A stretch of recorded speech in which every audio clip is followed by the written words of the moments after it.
Welcome to the Fountain Hills Dark Sky Virtual Festival. As board members, Debbie and I know that light pollution affects our health, the environment, wildlife, and our ability to appreciate the wonder of a truly starlit sky. That's right, Clayton. And you know, Fountain Hills became the 17th dark sky community in the world in January of 2018. And boy, there were a lot of people who helped make that happen. And you're going to hear from several of them in this segment.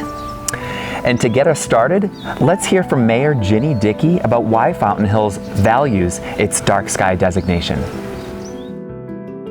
Hi, welcome to our virtual Dark Sky Festival.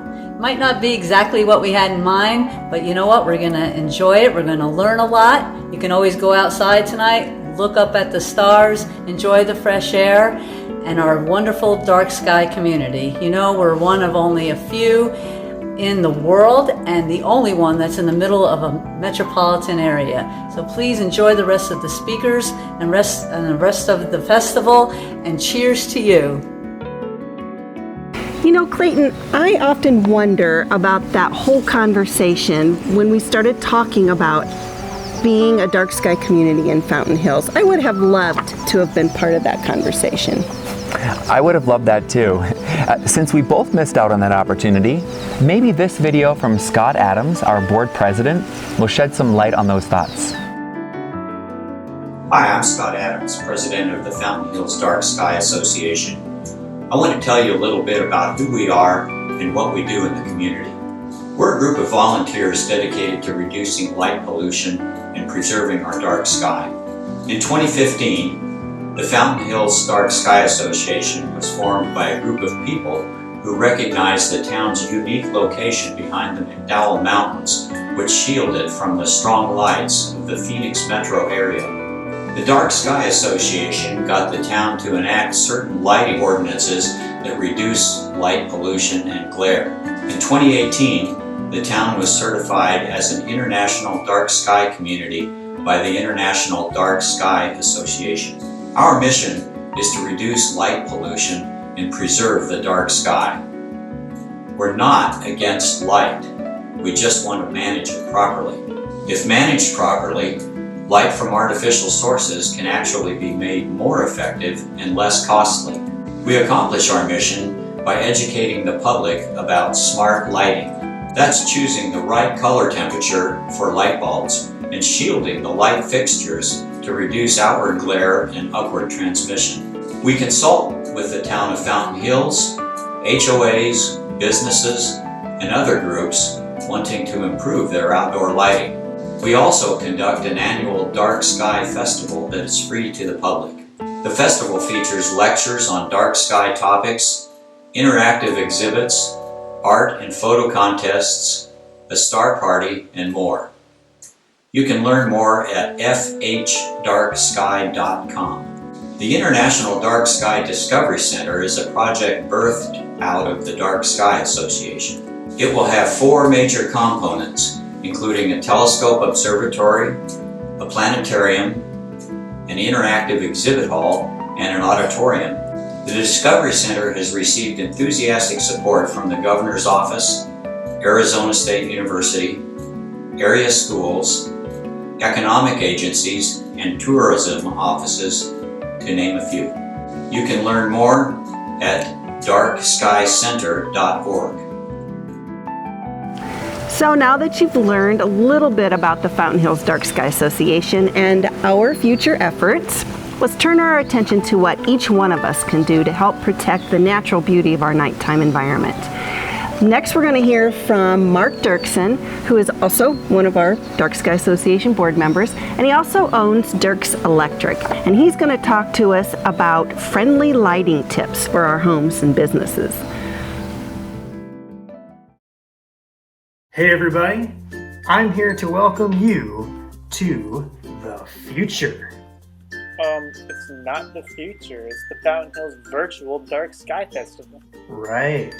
Hey, I hope you have your favorite beverage handy and you're ready for a good time, because let's face it, if you don't, I'm probably the only one that's going to really enjoy this segment.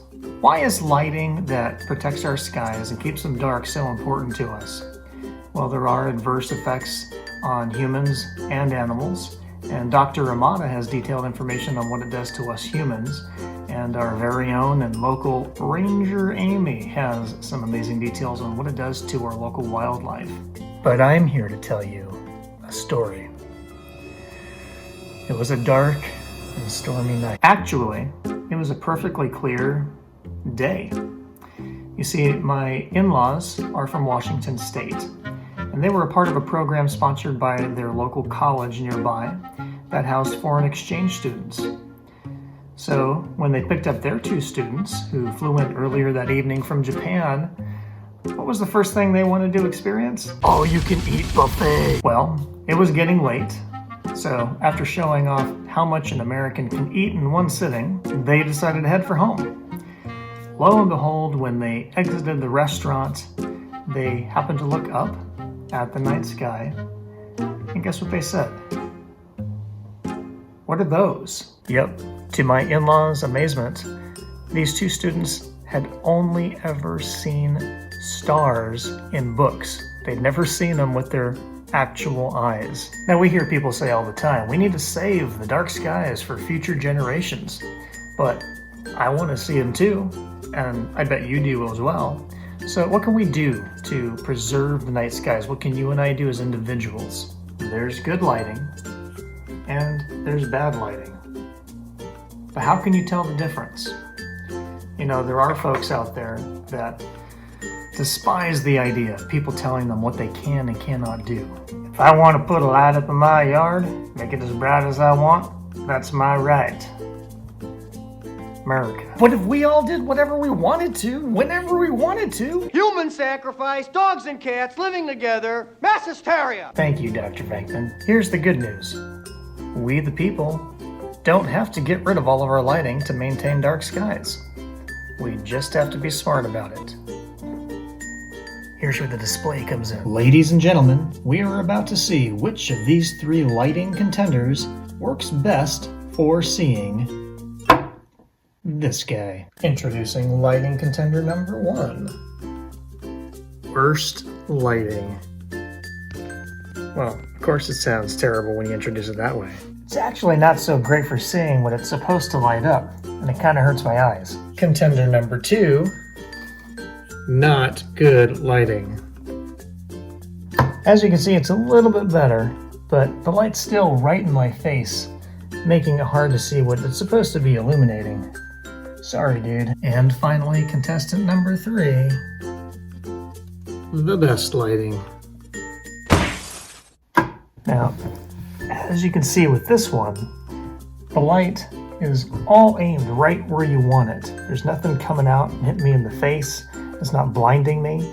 I can get way back here, really close to it, and it doesn't matter. The light's not blinding me. It's all going directly where I want it to go so I can see what it was intended to actually illuminate. Now you notice in that display that the first 2 were unshielded and the last one was shielded, but you'll also notice that the first 2 went from extraordinarily white blue light and it eventually got warmer. When we got to the shielded one, it was very warm, inviting light. So as far as color goes, when we're replacing our light bulbs outdoors, in our driveways, in our security lights, at our porches, how do we know what color we should be getting? Now, when I'm at the local hardware store and I'm running down the lighting aisle, I don't mean to brag, but I'm a pretty popular guy, and I know what I'm looking for. And today, I'm going to help you find what kind of light you need for your outdoor lighting. I have here a package of lights that I purchased for some floodlights that I want to put in my security fixtures outside on my porch. So these are smaller floods, but what I really want to know is, are these going to be warm enough light? So when you look on the back of most packages, it'll have an index that shows you whether it's a warm light or a really white blue light.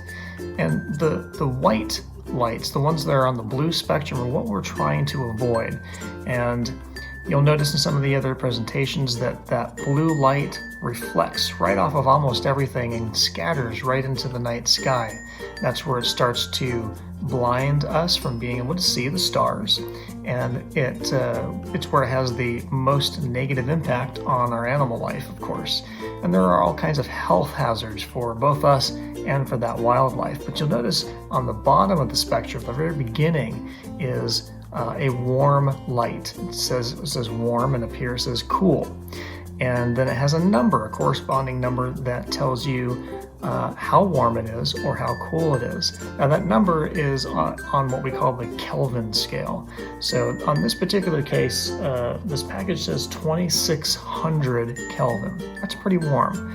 And as you even go lower on some of the other stuff, you can get down to the 1800s and below.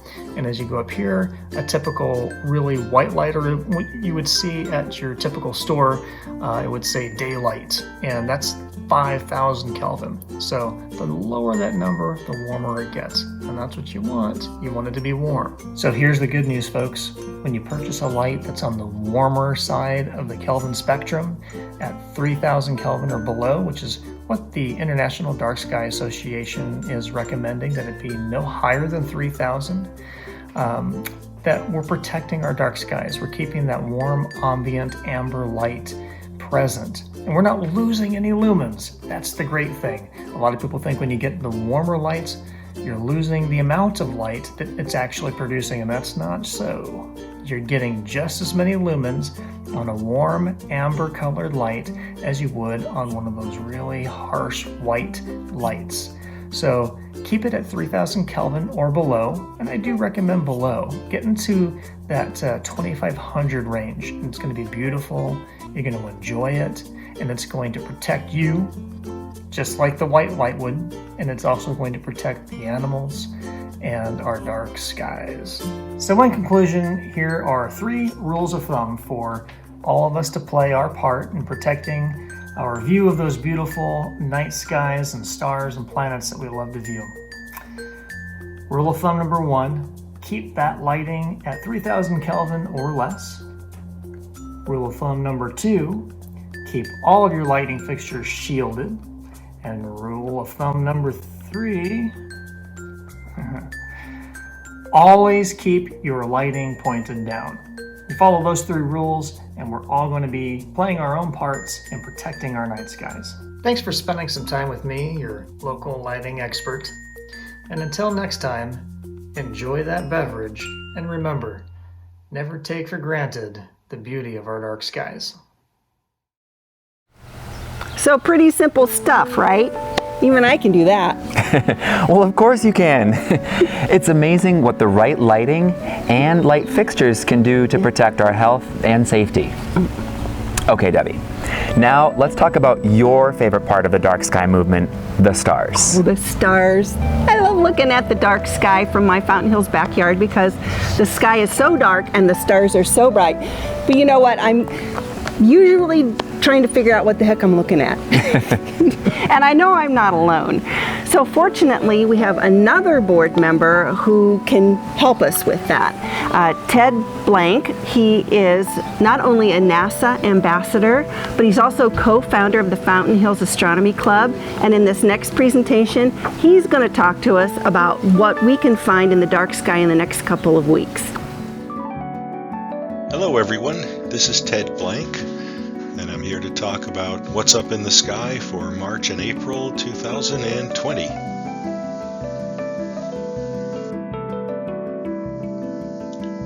Here are some of the highlights courtesy of Sky and Telescope magazine. Right now, for the entire month, that bright object you'll see in the western twilight sky is the bright planet Venus. Bright because it's covered with white clouds and it's reflecting a lot of light from the sun in our direction. On the 5th of April, the Eta Aquarids meteor shower will peak early in the morning, so you might see some meteors in the sky early in the morning. On the 12th at dawn, you'll see the waning gibbous moon, the planet Jupiter, and Saturn form a triangle in the sky. Take a look at that. On the 13th and 14th, the moon will get closer and closer to Mars, and on the 15th, the crescent moon will be about 4 degrees to the lower left of Mars just before sunrise. On the 21st, Venus and Mercury are what we call in conjunction, which just means that they appear to be close together in the sky. You can find them 1 degree apart, low above the western northwest horizon. On the 23rd at dusk, the very thin crescent moon is about 4 degrees to the lower left of Venus.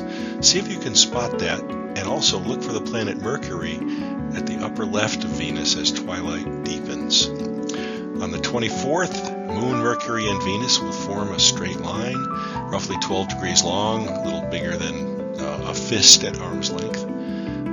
Catch that sight just after sunset. You won't have much time to see that before they set as well. On the 26th, you'll see the crescent moon in the constellation of Gemini. And on the 28th, the moon has crossed into the constellation of Leo and is near Regulus, the star making the bottom of the sickle, or the mane of the moon, of the lion Leo. Here on the April calendar, I've outlined the evenings where you'll find it most convenient to look at the moon with either binoculars or a small telescope. The reason for that is that the moon is a waxing crescent through first quarter, and at this time the terminator, the line between light and dark on the moon, highlights these craters that are near that line with a low grazing sun angle, so you get more detail in the craters when the sun is shining like this on the low angle than you do when it's straight overhead on the moon. So it's something to enjoy. On March 29th, the red giant star Aldebaran in the constellation Taurus will be about 3.5 degrees below the moon. You'll see the moon right above Aldebaran, a very reddish star, a red giant, pretty obvious, and making up one of the eyes of the bull Taurus.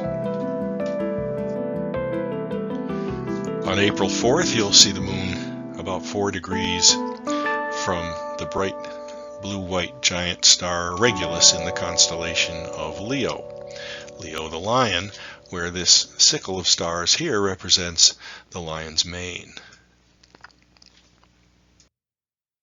On the evening of April 8th, take a look at the full moon and look for the rays from the bright crater Tycho down near the moon's south pole. You'll see these rays, which are ejecta from this incredibly powerful impact that formed the crater Tycho. Some of these rays travel almost halfway around the surface of the moon, so this was a really energetic explosion when the crater was formed. Turns out that the rays are most easily visible at full moon, so take a look for those when you're looking at the full moon. Here's a little peek ahead into the month of May, where in the morning before dawn, about an hour before sunrise, you'll see the moon on the 5 days represented by this chart. Here's where the moon will be on May 11th. On May 12th, it'll be here. On May 13th, here. It'll go past Saturn and Jupiter, which will be close to each other in the sky. And then on the 14th and the 15th, it'll pass very near the planet Mars. Next summer, later in the summer, Mars, Saturn, and Jupiter will be in our evening sky. But right now, you have to get up pretty early to see them in the morning. In late May, you'll be able to view this beautiful conjunction of Venus and Mercury in the evening sky just after sunset. And on May 23rd and 24th, the crescent moon will be just below Mercury and Venus. For many people, it's quite difficult to see Mercury because it's always very close to the sun and usually sets quickly after the sun sets. But on these days, you'll be able to spot it easily because it will be visible very close to bright Venus. Finally, I just want to point out an interesting website called skymaps.com. Each month there's a free sky map available You can download it for free, print it on your home printer, and it'll give you a good opportunity to see what's visible in the sky. Here's the map for April of 2020. There's a whole sky calendar here over on the left, showing you all the things to see in the sky, a nice map of the sky as well, and on the next page, an interesting list of all the objects, naked eye, seen with binoculars, and then seen only with a telescope. So really a good resource. So as TV astronomer and astronomy evangelist Jack Horkheimer used to say, keep looking up. Thanks for listening. That concludes our dark sky information portion of our festival. And we hope you'll stick around for segment 2, where you'll hear from prominent dark sky experts about the effects of light pollution on our health, some insights into the first Apollo missions, and a profile on one of Fountain Hill's most prominent astronomers, Charles Jules. And we'll keep the links to each of the segments on our website. Yeah, and just as a reminder, we'll also keep our online auction up and open until midnight on Saturday, March 28th. And we put a link to that on our website. Many thanks to our Galaxy sponsor, Toll Brothers. Our star sponsors are Shea Donnelly and McDonald's. Our planet sponsors are Paul's Ace Hardware and Republic Services. Our asteroid sponsors are the Fountain Hills Chamber of Commerce, Flying Flowers Butterfly Garden, Automotive Research, and the NPOA.